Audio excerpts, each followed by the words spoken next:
2. La sociedad burguesa. Por sociedad burguesa entiendo la sociedad de la Europa occidental, especialmente la Gran Bretaña y Francia, desde el último tercio del siglo XVIII hasta el primer decenio del siglo XX. Al comienzo del periodo la revolución industrial empezó a cobrar velocidad en la Gran Bretaña, poco después ocurrió en Francia la revolución política. En conjunto abarcan lo que J. Hobsbawm ha llamado la doble revolución que marcó el comienzo de la Edad Moderna. Primero en la Gran Bretaña y después en Francia, los despegues económico y demográfico y su concomitante transformación social alteraron el mundo mismo en que habían vivido ingleses y franceses. 1. El periodo llegó a su fin en la década anterior a la Primera Guerra Mundial. Lo que yo llamo la Revolución Perceptual de 1905 a 1915. Así como la repercusión de la guerra mundial y la estructura del capitalismo de empresa llevaron ese periodo a un fin. Desde entonces existe una sociedad burocrática de consumo controlado, como tan atinadamente llamó Henry Lefebvre a nuestro mundo. 2. Las relaciones entre producción y consumo, entre estructura económica e ideología, entre Estado y sociedad son en la actualidad tan distintas de las de la sociedad burguesa que yo insistiré en que se trata de dos periodos separados de la historia.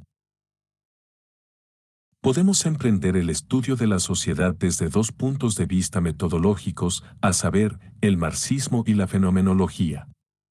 El marxismo concibe la sociedad como una totalidad estructurada. El conjunto de estas relaciones de producción forma la estructura económica de la sociedad, la base real, sobre la que se erige una superestructura jurídica y política y a la que corresponden determinadas formas sociales de conciencia. Al cambiar la base económica se desplaza más o menos lentamente, más o menos rápidamente, toda la inmensa superestructura. 3.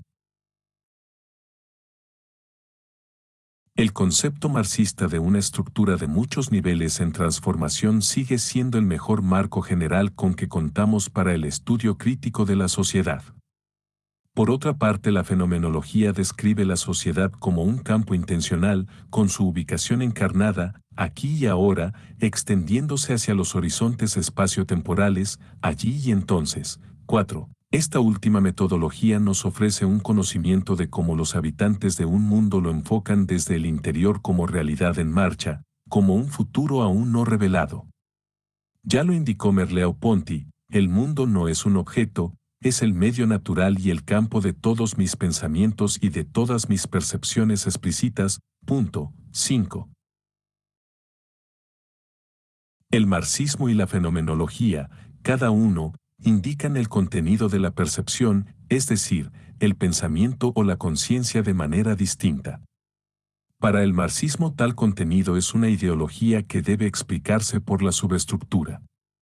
Pero la fenomenología ubica tal contenido en el centro de un campo vivido, intencional.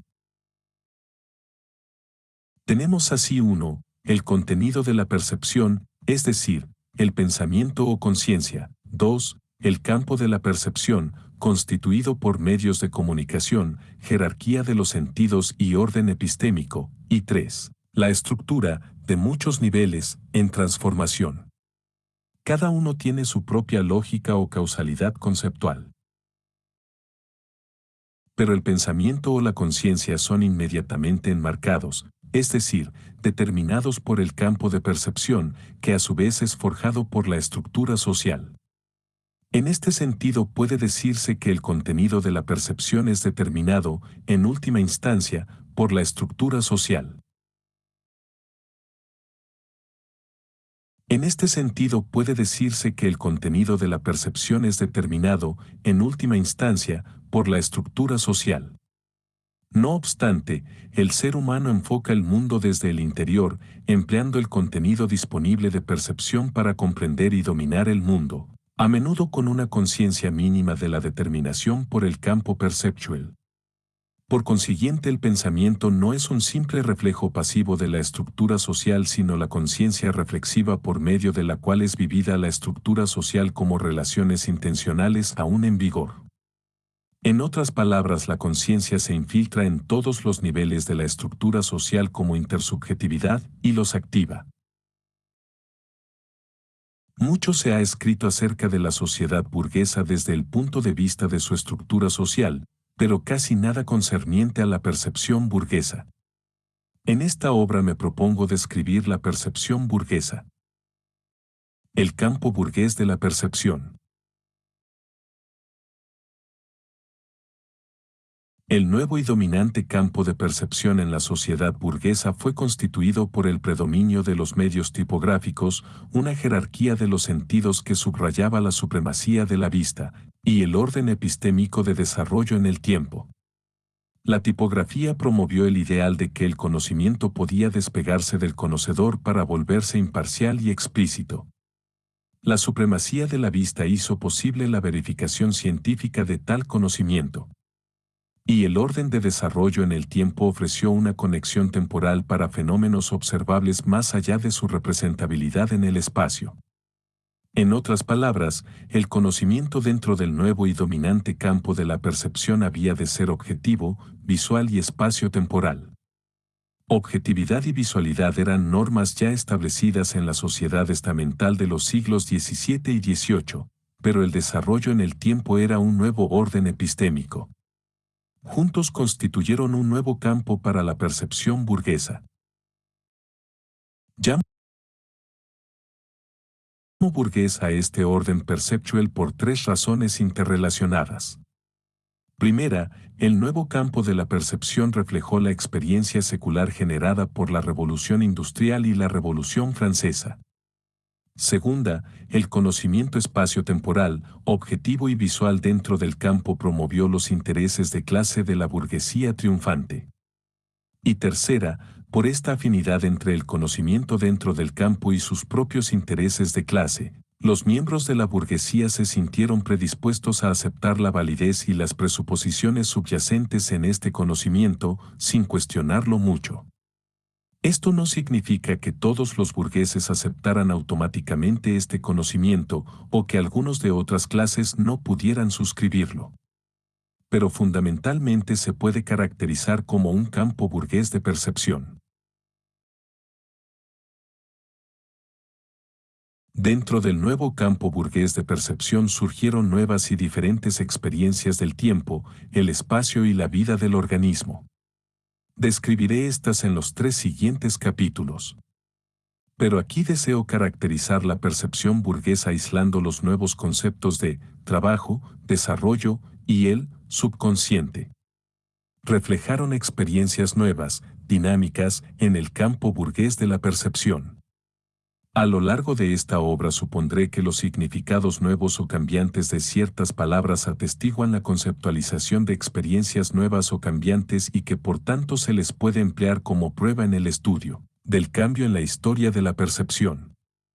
La gente quiere decir exactamente lo que dice, y si no tiene palabras para ciertas experiencias, entonces no puede conceptualizarlas.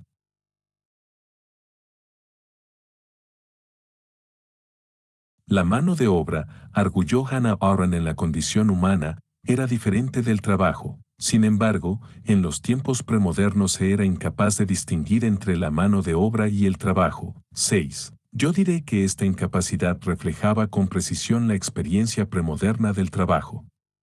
El trabajo había conectado al trabajador con el producto. La acción económica basada en esta conexión de trabajador, trabajo y producto quedó integrada en una veintena de consideraciones no económicas, como la obligación mutua entre el maestro artesano y el aprendiz, la tradicional organización y rutinización del trabajo, la habilidad y el orgullo por la calidad del propio producto. Por ello hubo un límite a la autonomía del trabajo como acción económica racional. En cambio, con el establecimiento del sistema de fábricas en el tercer tercio del siglo XVIII, que culminó en la producción de las líneas de ensamble de Henry Ford a comienzos del siglo XX, 7.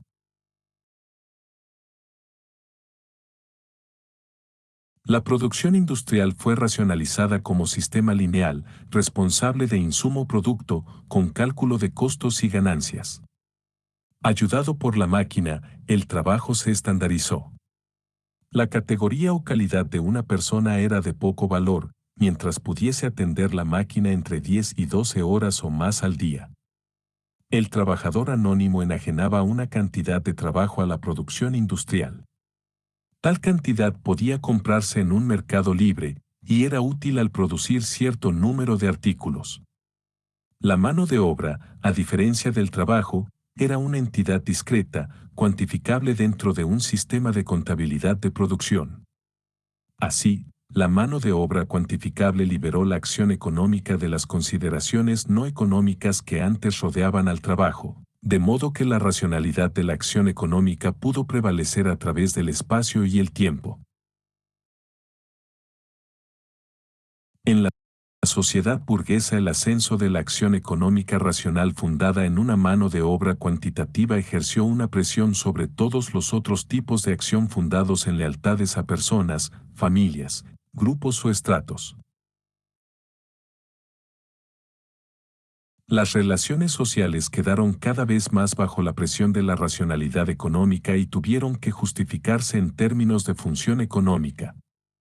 A finales del siglo XVIII y comienzos del XIX, los contemporáneos ya percibieron las distinciones sociales no solo como órdenes y categorías, sino como clases económicas que les parecieron cada vez más determinadas por las relaciones sociales de la producción. 8. Yo caracterizaré la estructura social de la sociedad burguesa como una institucionalización fundada en la mano de obra, porque el trabajo cuantificable aumentó la racionalidad de la acción económica, transformando la estructura anterior de las relaciones sociales.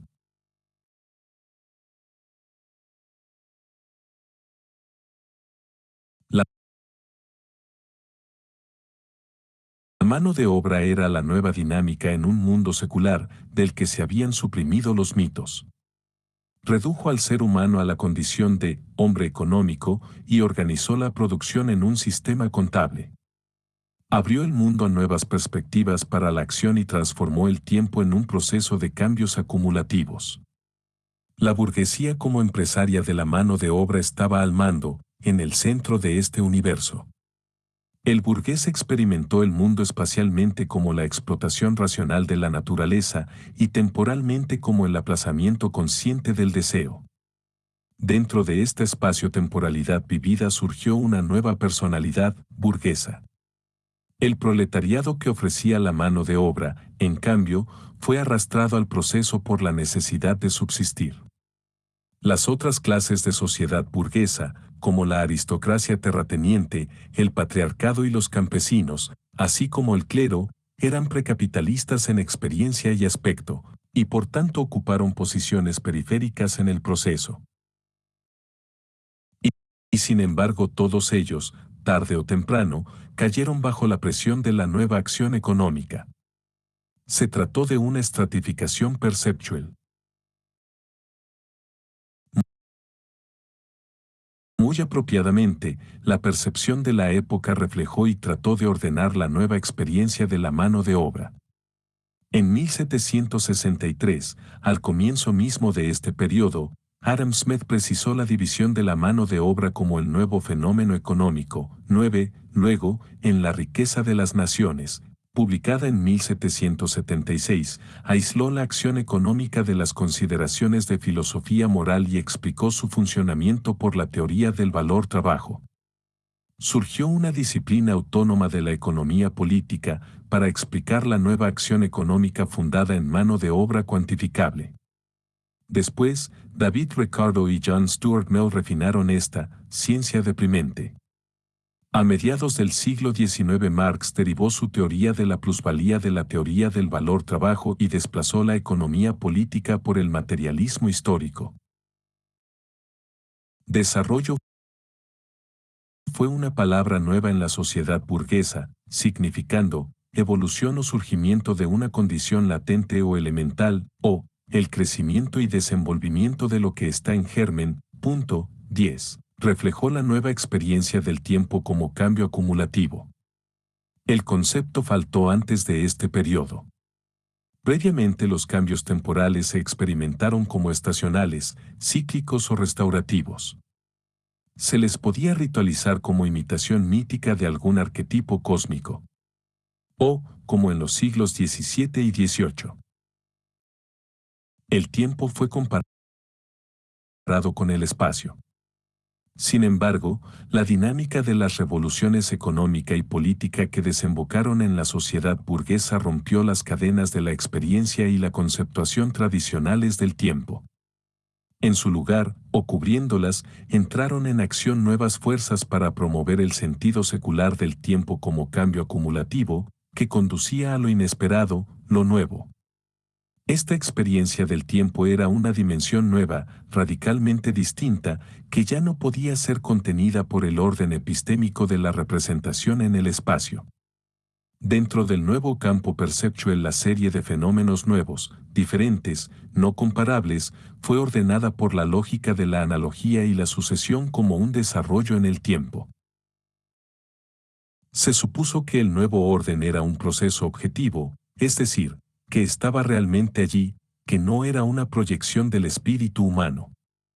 Además se supuso que la razón arquimédica podía abarcar el proceso como etapas de una serie lineal y mecánica. El primer ejemplo fue la teoría darwiniana de la evolución. El desarrollo fue una extensión de la representación de los siglos XVII y XVIII del espacio al tiempo. Y en la sociedad burguesa resultaron dos básicos problemas metodológicos del orden del desarrollo en el tiempo.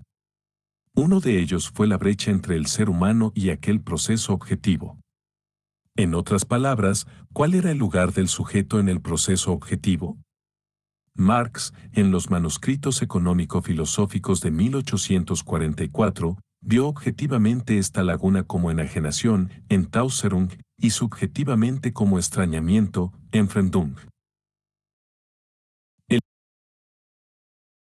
segundo problema fue la conexión entre el orden funcional /diagonal orgánico /diagonal estructural en el espacio y el cambio dinámico a través del tiempo.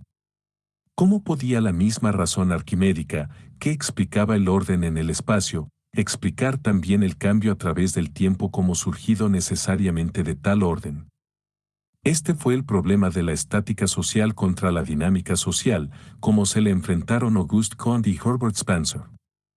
La dialéctica de una estructura de muchos niveles en transformación, como fue propuesta por Marx en el prólogo de 1859 a su contribución a la crítica de la economía política, fue una solución eminente.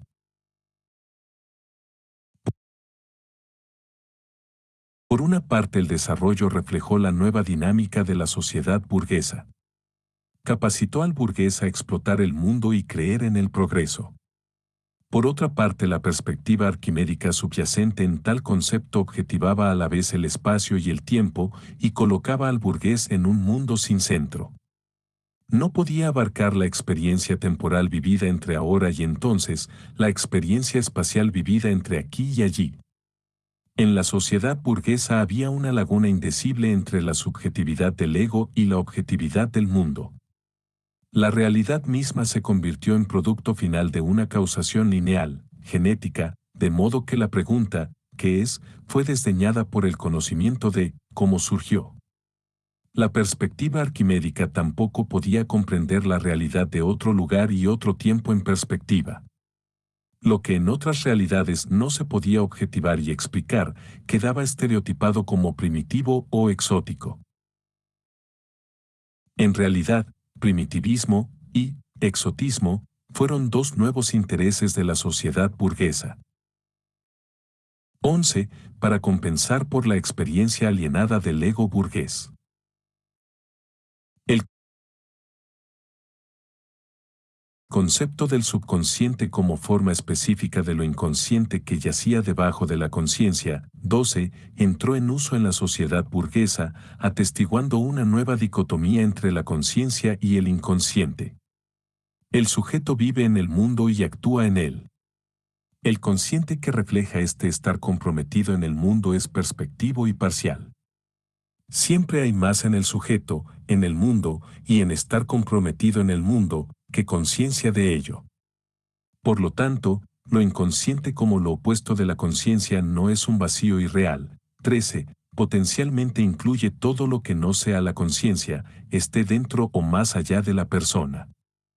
Sin embargo, en la sociedad burguesa, cuando la perspectiva arquimédica logró envolver al mundo en una espacio-temporalidad objetiva, todo lo que quedó fuera se volvió objetivable y cuantificable.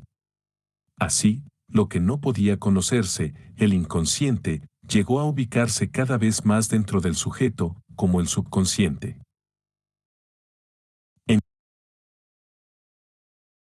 1775, muy apropiadamente al comienzo del periodo de la sociedad burguesa, el médico Franz Mesmer triunfó sobre el exorcista padre Johann Joseph Gessner con una explicación científica del inconsciente.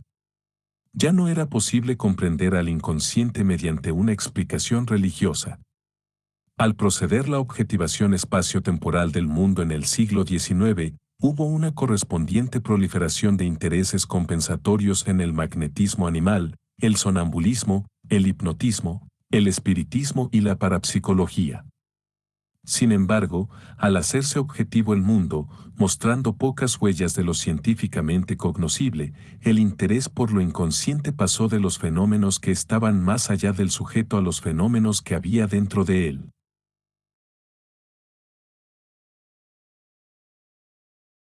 En la segunda parte del siglo XIX, vino el estudio de la histeria que culminó en el concepto psicoanalítico de neurosis. 14. No fue Freud sino el psicólogo francés Pierre Janet el primero en formular el concepto teórico del subconsciente y luego tratar de distinguir el concepto terapéutico del subconsciente del concepto filosófico del inconsciente.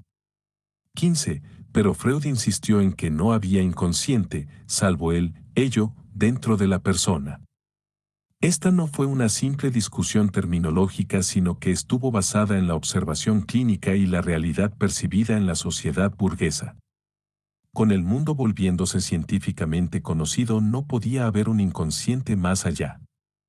Por tanto, sus contemporáneos aceptaron el concepto freudiano del inconsciente interior y pronto olvidaron la distinción de Janet entre subconsciente e inconsciente. El cambio, de lo inconsciente más allá a lo subconsciente interior, implicó que quedaba poco misterio en el mundo objetivado de la sociedad burguesa. Pero el conocimiento objetivo no podía explicar la reflexibilidad de la vida consciente, encarnada. El sujeto experimentaba el ser conmovido por un no sé qué. En cambio, la conexión reflexiva y dialéctica entre el sujeto y el mundo, entre conciencia e inconsciente era explicada por el concepto del desarrollo lineal de la psique, donde la vida consciente era causada por el subconsciente.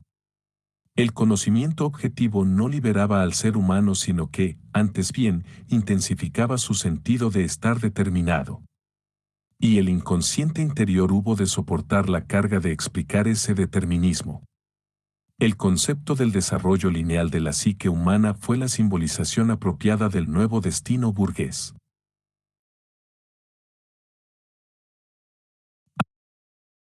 Antes de este periodo no hubo fuerza laboral, desarrollo, ni subconsciente.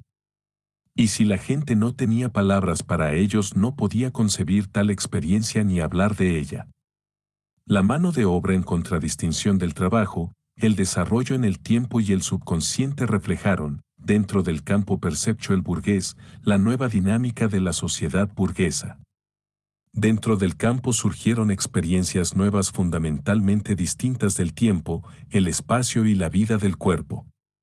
De ellas trataremos respectivamente en los 3 capítulos siguientes. Sin embargo, antes de lanzarnos a ello, en las 2 secciones siguientes de este capítulo analizaré primero la sedimentación y transformación de la percepción burguesa antes de este periodo y después la estratificación de otros campos perceptuales por el predominante campo burgués en el periodo de la sociedad burguesa. La percepción burguesa en épocas anteriores.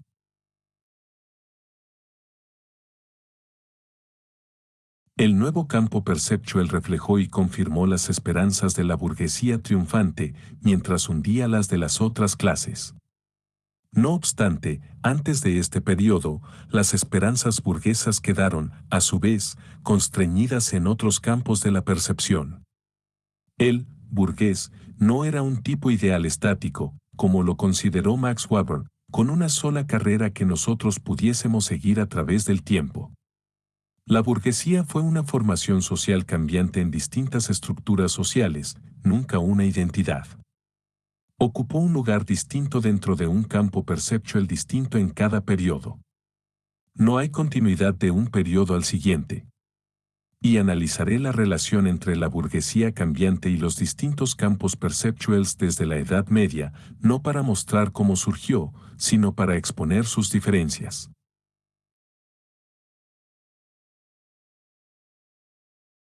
El cristianismo medieval formó un mundo heteróclito de instituciones y valores irreconciliables. 16. No poseyó una síntesis. Para los habitantes de aquel mundo la institucionalización se basaba en la experiencia particular y personal del Soucies. 17. Había innumerables socii, hasta entonces no estratificados, pero no un sentido de la sociedad en general salvo, tal vez, una participación en el ideal del cristianismo. Dentro de aquel mundo el campo perceptual predominante estaba constituido por una cultura de medios informativos oral quirográficos, por una jerarquía de los sentidos que daba preferencia al oído y al tacto, y por un orden epistémico de anagogía. En aquel mundo la percepción era, al mismo tiempo, más intensa y dirigida hacia afuera y menos exacta que la nuestra. Los burgueses de la Edad Media no rebasaron los límites de este campo perceptual, su visión estaba contenida por ellos. Desde finales del siglo X las ciudades crecieron como centros comerciales. Pero se trataba, en general, de organizaciones pequeñas y aisladas en una economía predominantemente rural. Los propios burgueses tenían pocos conocimientos de las prácticas comerciales, aparte de las derivadas de información personal y la costumbre. Les faltaba la racionalidad económica de una época ulterior. En realidad en su mayoría no podían valerse de cifras para hacer cálculos y consideraban el dinero como un fenómeno incomprensible. 18. La propia ciudad medieval no fue un bastión de la razón secular en un mundo de anagogía. Hasta en las ciudades el cristianismo ofrecía los valores jerárquicos de la vida, limitaba las actividades comerciales, regulaba los gremios y moldeaba la visión misma de los burgueses. Para el burgués moderno la religión era cosa de los domingos, pero para el burgués medieval los negocios no eran una vocación totalmente absorbente. Este último no tenía ni la visión ni la personalidad de su descendiente moderno.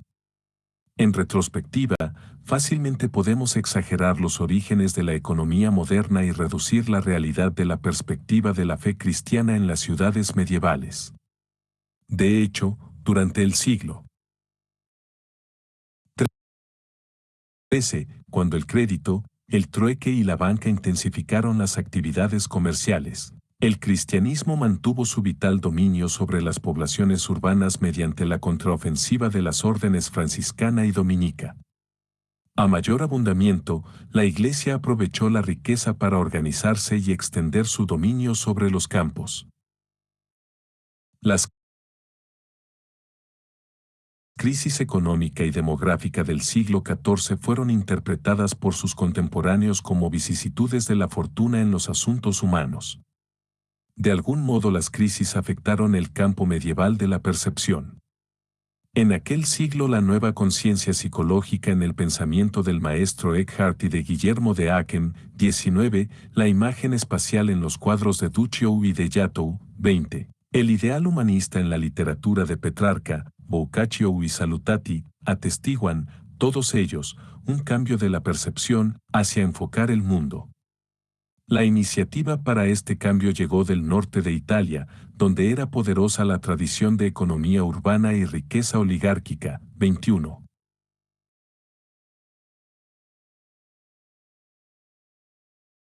En contraste con el cristianismo medieval, el mundo del Renacimiento estaba más contenido en sí mismo, más consciente de sí mismo.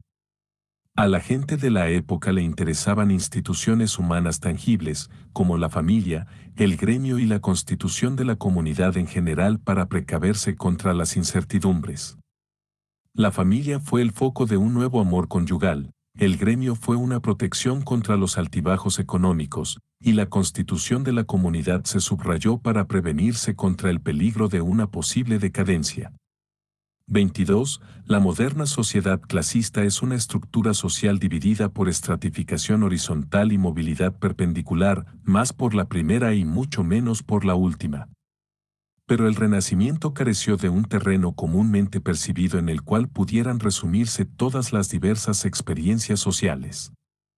No obstante, la sociedad renacentista había avanzado más allá de la institucionalización medieval del Soucies. Era una institucionalización basada en la jerarquía de las órdenes estamentales, en que cada estamento estaba dividido en categorías y grados. Cada unidad social era un reflejo microcósmico autocontenido del universo, en conjunto constituían un cuerpo político. El campo renacentista de la percepción estaba constituido por una cultura en transformación, de medios quirográficos a medios tipográficos, aunque con la persistencia de una subyacente oralidad, por un cambio gradual, del hincapié en el oído y el tacto al hincapié en la visualidad y por el orden epistémico de similitud. Dentro de tal campo centrípeta, lo que hoy conocemos como el crecimiento demográfico y económico de finales del siglo XV y del XVI no fue percibido así por sus contemporáneos. En cambio enfocaron el dinero y el precio como signos correlacionados en un universo estable. 23. Y el escolasticismo ofreció un sistema de teología moral y derecho con el cual juzgar los fenómenos económicos como bien público, y no como riqueza per se. 24. Los burgueses del Renacimiento se distinguían de la aristocracia y del campesinado por sus actividades comerciales capitalistas. Emoticono cara triste 25. Pero el campo renacentista de la percepción imitó su racionalidad económica. Para los burgueses la búsqueda de seguridad era más apremiante que ningún espíritu del capitalismo, habiéndose recobrado recientemente de las crisis del siglo XIV. Se estaban consolidando el orden de los gremios. En su mayoría se contentaban con tal orden, pocos se aventuraban más allá, a enfrentarse a fuerzas nuevas y desconocidas. En su mayoría siguieron basando sus cálculos en consideraciones personales y prácticas, incapaces de reconocer la repercusión de las nuevas fuerzas económicas, aunque ya en el siglo XVI empezaron a emplear el número y la medida con mayor facilidad y frecuencia. 26. Los burgueses renacentistas, salvo los de los Países Bajos y de la Inglaterra de finales del siglo XVI, aún no formaron un estrato económico consciente. La sociedad de los siglos XVII y XVIII siguió siendo una jerarquía de estamentos y órdenes. Sin embargo, los nexos percibidos de lealtad personal, cuerpo corporativo y lealtad regional fueron debilitados por las nuevas fuerzas del capitalismo comercial. Se necesitaba un principio racional y visible que abarcara las diversas experiencias sociales. Por falta de semejante principio, la institucionalización en este periodo fue una formalización y consolidación de la jerarquía de los estamentos. Estamentos y órdenes eran menos autocontenidos que durante el Renacimiento, como queda ilustrado por el surgimiento de la nobleza de toga en Francia. De ahí la necesidad de subrayar y formalizar la jerarquía de rangos, títulos y privilegios en este periodo. 27. Las formas de tal jerarquía tenían que desplegarse para que todos pudiesen verlas.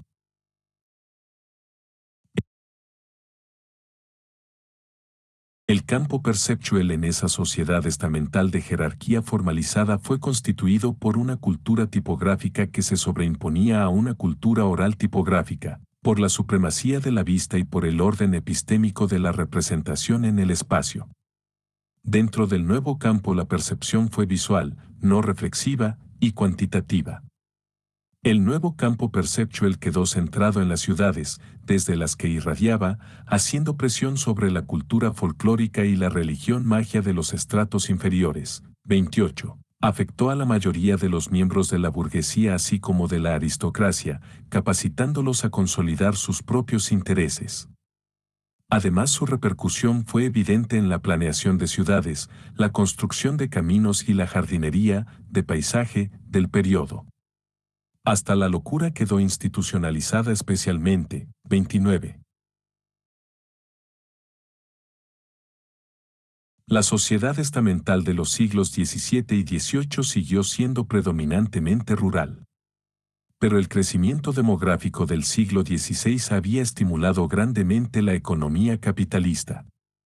Gracias a la importancia del comercio de ultramar, el centro de gravedad económico de Europa pasó de la cuenca del Mediterráneo a la costa del Atlántico. Esta expansión del capitalismo comercial gradualmente fue subvirtiendo la tradición de categorías y rangos. No obstante, dentro del campo perceptual de la sociedad estamental la economía quedó restringida al análisis de la riqueza. 30. El dinero era el medio universal de representar la riqueza. Pero la riqueza quedaba determinada por su utilidad, capacidad de dar placer, disponibilidad o rareza. Dado que la cantidad de dinero en circulación en cualquier momento era medible y la suma de la riqueza representada era constante, el análisis de la riqueza fue, para los hombres de la época, la regulación de sus intercambios. Y la teoría del mercantilismo reclamó para la nueva monarquía el papel central de dicha regulación.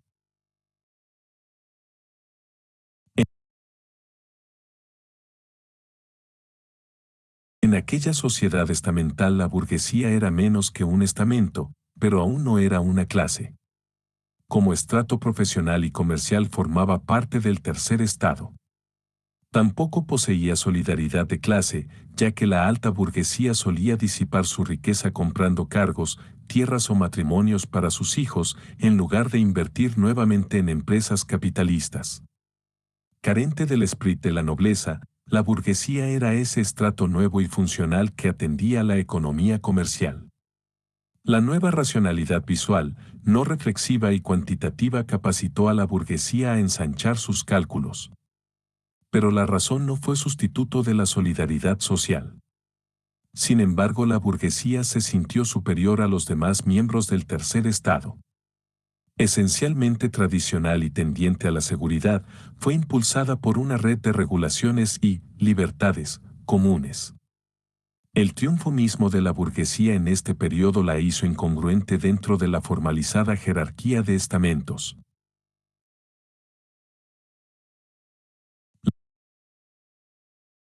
Las burguesías de Francia, Inglaterra y los Países Bajos en los siglos XVII y XVIII fueron variaciones de la caracterización anterior.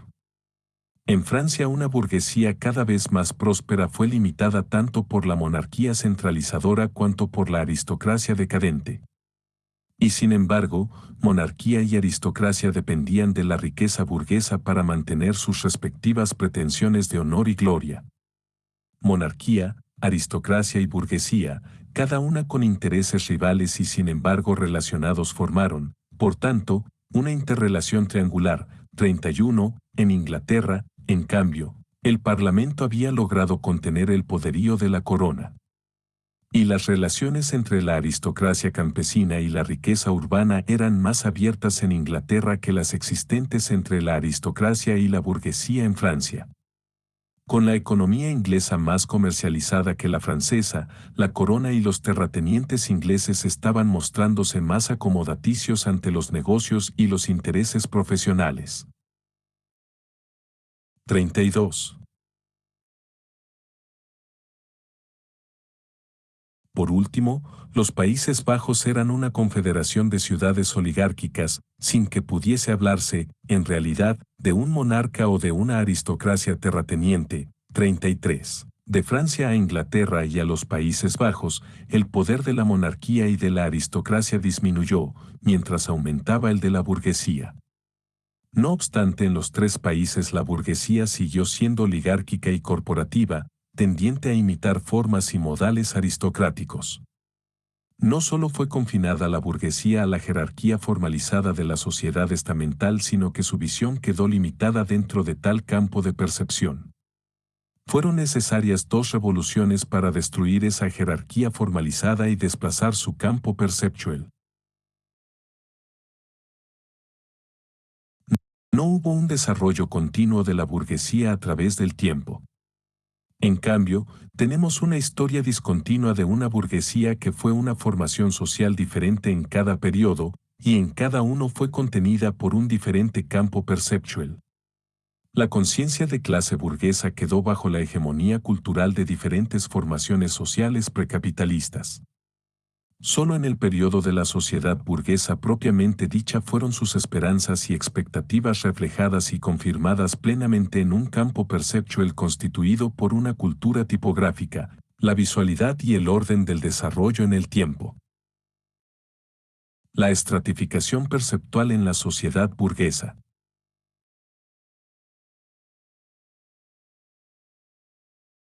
La sociedad burguesa fue una sociedad de clases, en el sentido de que la acción económica triunfó sobre la posición social para redefinir la estructura social. Por primera vez la estructura de clases fue una estratificación percibida por sus habitantes. En la sociedad estamental, pese a las crecientes actividades económicas, la estratificación social aún era percibida como órdenes de categoría y grado que separaban a los privilegiados de los roturiers.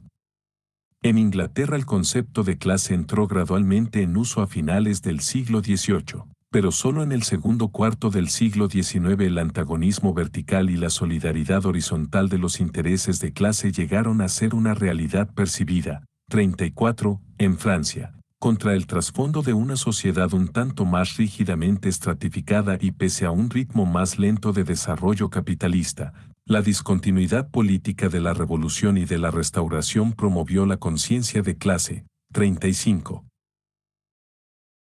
De esto tenemos pruebas de sobra en las novelas, el periodismo y la literatura política e histórica del periodo.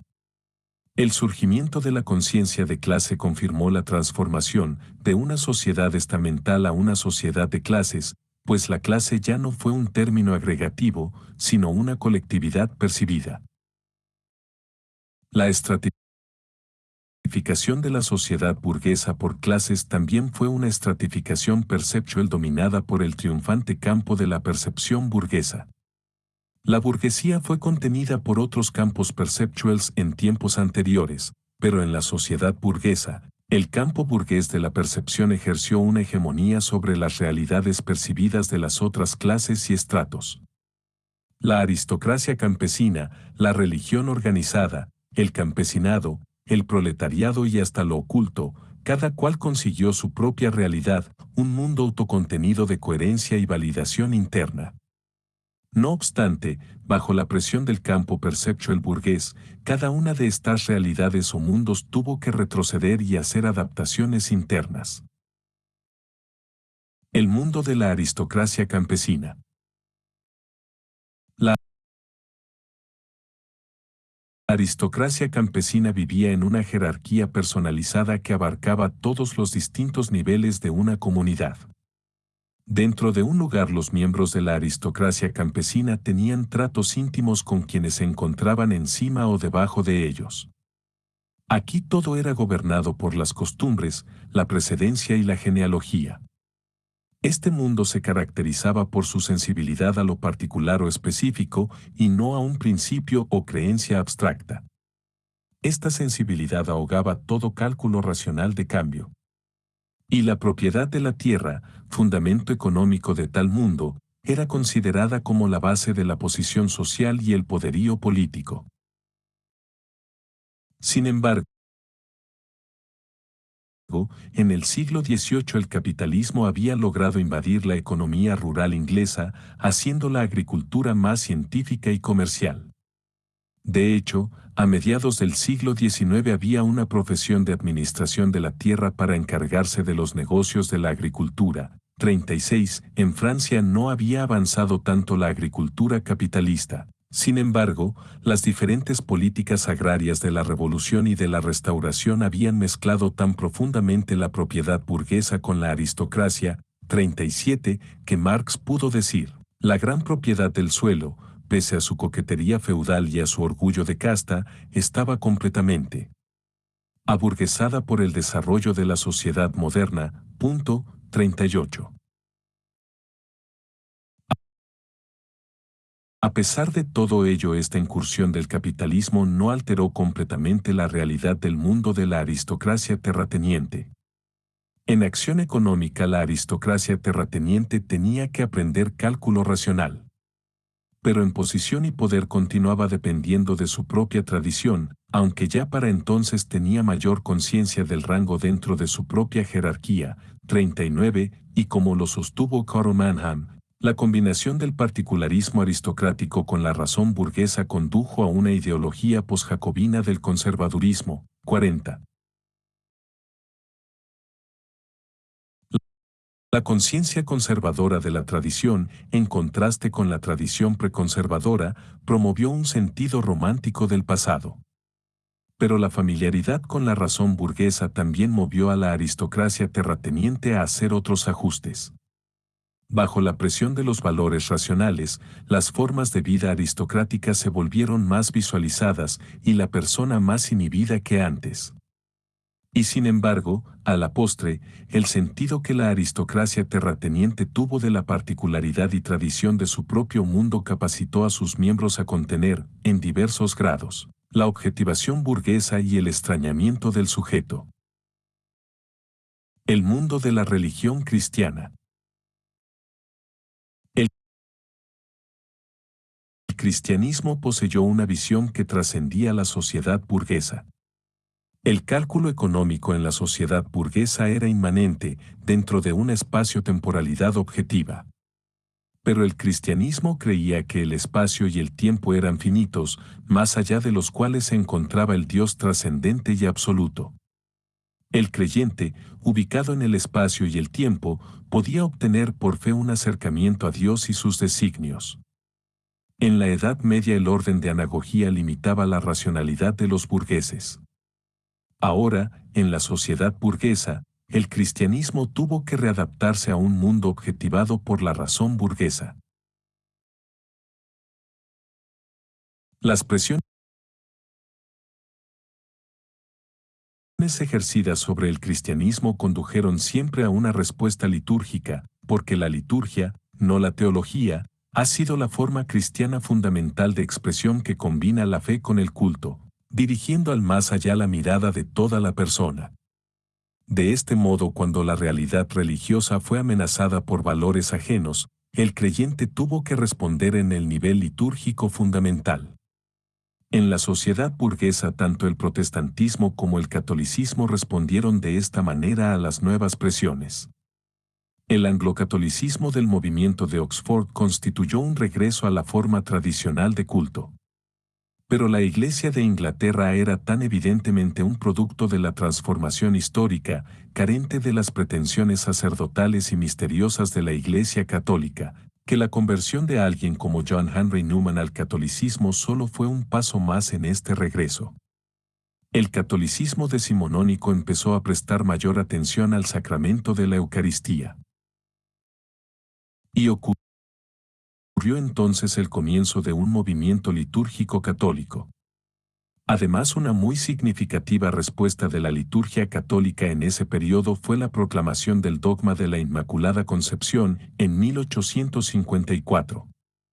Para el creyente, la reafirmación de la veneración de la Virgen María fue una respuesta necesaria y significativa al frío y mecánico mundo de la sociedad burguesa. La respuesta litúrgica fue más crucial que tales actividades religiosamente periféricas como el Ejército de Salvación, la Inca, el socialismo cristiano o hasta las enseñanzas sociales de León XIII. Estas actividades fueron periféricas, pues trataron de pasar por alto el inevitable conflicto entre la visión trascendente de la religión cristiana y la preocupación racional inmanente de la sociedad burguesa. Tratando de aferrarse a ambos, mostraron un aire de hipocresía. Y sin embargo, ni la respuesta litúrgica ni la religión social pudieron sofocar ese conflicto inevitable. Mientras tanto, el metodismo inglés fue la mayor componenda, tratando de colmar la brecha entre los dos mundos, la religión cristiana y la economía burguesa. El mundo de los campesinos.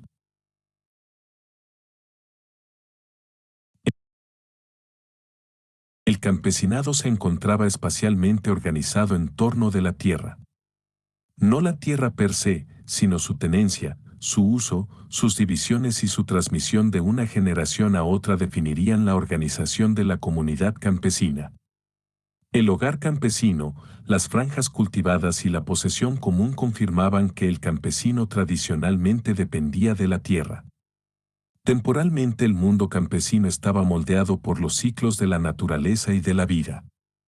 Las estaciones anuales, de la primavera al invierno, dictaban la gama de las actividades humanas sobre la tierra, de plantar a cosechar.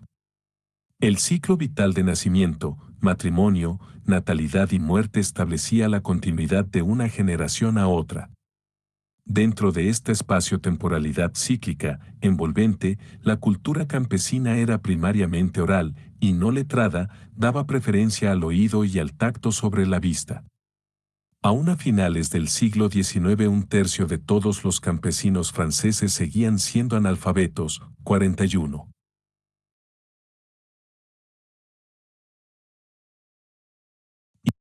Y el porcentaje de quienes dependían de la palabra oralmente transmitida como fuente básica de conocimiento indudablemente era muy superior. En este mundo de cultura oral, con su hincapié en la transmisión formulaica de técnicas y sabiduría, la percepción del campesino subrayaba, correspondientemente, lo específico, lo perenne.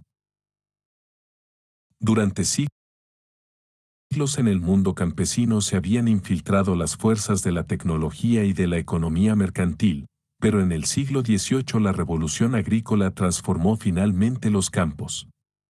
Esto, junto con el movimiento en pro de poner cercados y la migración demográfica a las ciudades, desafió la integridad del mundo del campesinado inglés mucho más que la del campesinado francés. 42. La costumbre y la tradición rurales tuvieron que retroceder ante el avance de la innovación tecnológica y la economía de mercado, y sin embargo, solo el estrato superior del campesinado logró aprender nuevos modos y abandonar algunos de los antiguos. Por cuanto a los demás estratos, la realidad de su mundo se contrajo. En el núcleo, los campesinos se aferraron tenazmente a aquellas costumbres y prácticas que aún sobrevivían al desafío de lo nuevo. Del interior de esta realidad reducida surgió una desconfianza intensificada de todo lo desconocido, marcado todo por una enorme brecha que separaba a nosotros, de ellos, entre lo familiar y lo nuevo. Los trabajadores pobres de las ciudades fueron aún más vulnerables que los campesinos. Desarraigados de la tierra y apiñados en barriadas, se encontraron totalmente indefensos ante las amenazas del desempleo y del hambre. En la ciudad se concentró la pobreza, acentuando el abismo entre ricos y pobres. Los pobres de las ciudades quedaron atrapados en una zona intermedia de desmoralización, pues para ellos habían caducado los valores tradicionales de la tierra, y sin embargo, aún no tenía sentido la ideología de la burguesía. Los burgueses no solo veían a los pobres de las ciudades como una mezcla de elementos criminales y laboriosos, los propios pobres aceptaban esta despreciativa autoimagen. 43. El mundo del proletariado. Ante este trasfondo, el mundo del proletariado era una nueva formación social a principios del siglo XIX. La guía en la construcción social de una realidad proletaria recayó sobre la élite de los artesanos, pues solo ellos poseían las capacidades, el sentido de comunidad del trabajo y la tradición de ayuda mutua, todo lo cual los capacitaba a responder positivamente a las nuevas presiones del capitalismo industrial. En su respuesta descubrieron dos instrumentos, la huelga económica y la agitación política. Ya en los 30 y 40 sus movimientos de protesta lograron fundirse en organizaciones sindicales con una conciencia de clase proletaria. 44. En contraste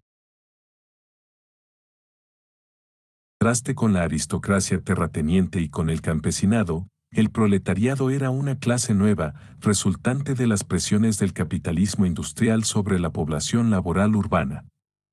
En oposición al individualismo y utilitarismo de la burguesía triunfante, la realidad proletaria subrayaba la ayuda mutua y la colectividad. La racionalidad que aprendió de la burguesía fue secundaria. El mundo del proletariado ocupaba el espacio enajenante de la fábrica y de las moradas de los suburbios. Y su sentido del tiempo había sido impuesto desde fuera, siendo el ritmo necesario de las máquinas fabriles. Así, la espacio-temporalidad del proletariado era artificial, dictada por el capitalismo industrial. Los obreros se sentían determinados, arrastrados sin estar ellos al mando, empero el ideal proletario de colectividad y ayuda mutua fue una respuesta positiva a este mundo determinista. La enajenación del trabajo fue el destino común que unió a los obreros. Tal destino establecía la solidaridad proletaria, pero su solidaridad solo fue dirigida a mejoras económicas de condiciones de trabajo, salarios, horas, etc. La política revolucionaria no era una parte de las expectativas del mundo proletario. En cambio había que imponerla desde fuera. No había continuidad entre la espontaneidad proletaria y la conciencia revolucionaria. El mundo de lo oculto.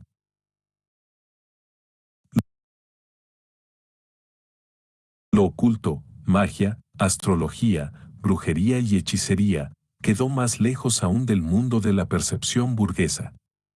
Y sin embargo también fue afectado por este campo.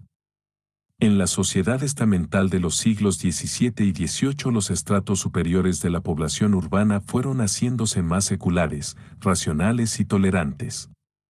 Lo oculto retrocedió a los estratos más bajos y rurales de la sociedad. 45. La tradición renacentista de Hermés Trismegisto y de la Cábala se fue a la clandestinidad, para reaparecer esporádicamente en conjunción con las sociedades secretas de los masones y los rosacruces. 46. Poco sabemos aún de las prácticas ocultas en las regiones rurales remotas durante el periodo de la sociedad burguesa. 47, aunque podemos suponer que persistieron desde tiempos anteriores.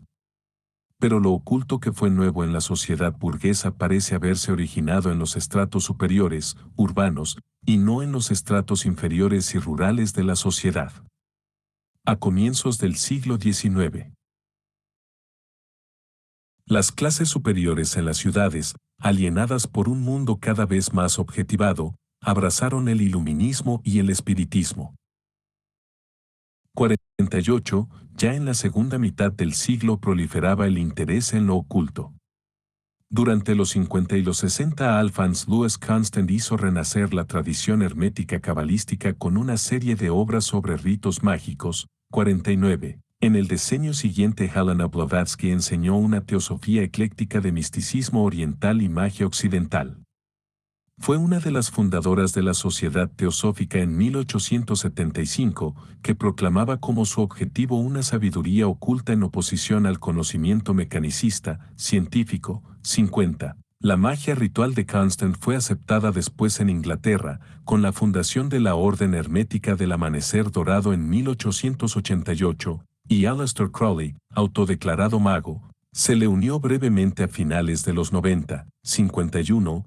El apogeo del interés de las clases altas en el ocultismo llegó durante los 90, cuando se reanudaron ciertas prácticas de astrología. 52. El mundo de lo oculto era lo directamente opuesto de la sociedad burguesa. 53. Lo oculto aspiraba a un conocimiento del más allá. Suspiraba por el mundo centrípeta y animado del Renacimiento, con sus conexiones percibidas entre el ser y el mundo, entre microcosmos y macrocosmos.